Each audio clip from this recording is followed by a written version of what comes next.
O projeto da Lei Geral do Transporte Público do município de Pato Branco, aprovado pelos vereadores, foi sancionado pelo Executivo, mas com 10 vetos. Na sessão de hoje, está na pauta de votação o projeto de decreto legislativo que dispõe sobre o veto parcial à Lei Geral do Transporte Público. Nesta segunda-feira, na sede do Legislativo, os profissionais que realizam o transporte escolar de alunos se reuniram com o presidente do Legislativo, Claudemir Zanco, vereadores Valmir Taz, Carilde Long, Nelson Pertani, Luiz Augusto Silva e Laurindo César, quando defenderam a manutenção de emendas apresentadas pelos vereadores. Segundo André Pedroso, 2 pontos preocupam a categoria: o tempo de uso dos veículos e a proibição do transporte alternativo, ou seja, o fretamento diferenciado do transporte escolar.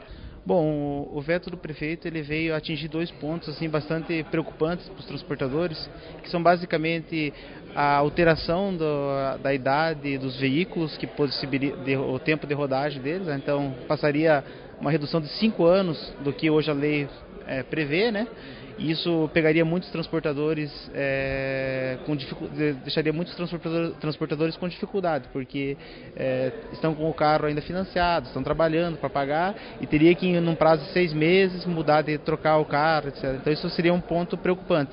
E os carros são, mesmo com essa idade que foi aprovada pelos vereadores, que foi vetada pelo prefeito, é uma idade avaliada pela categoria e até pela lei nacional, assim como uma idade adequada, uma idade possível, uma idade que o carro, sendo bem revisado, tem as vistorias semestrais dos órgãos de fiscalização, né? É uma idade que realmente a gente considera adequada para o transporte. E outro ponto é que a impossibilidade de fazer o transporte de fretamento de funcionário e o escolar com o mesmo carro, né?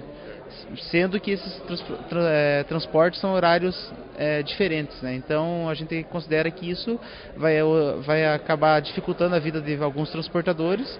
Por quê? Porque o carro que ele faz esses 2 trabalhos é um carro que está adequado e é um carro que não trabalha nessa mesma horário, ou seja, ele leva primeiro o escolar e depois de um tempo leva o fretamento, né?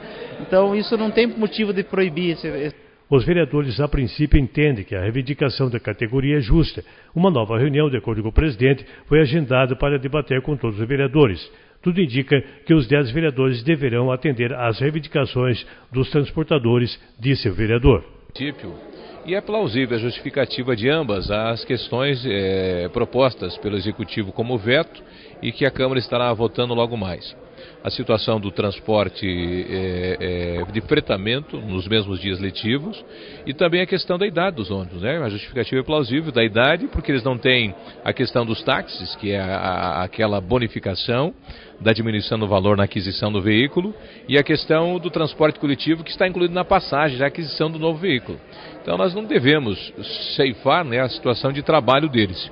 E a Câmara, pelo que nós notamos, aí deverá fazer uma reunião antes da votação e deveremos votar os 10 vereadores, direcionado então a apoiar a classe.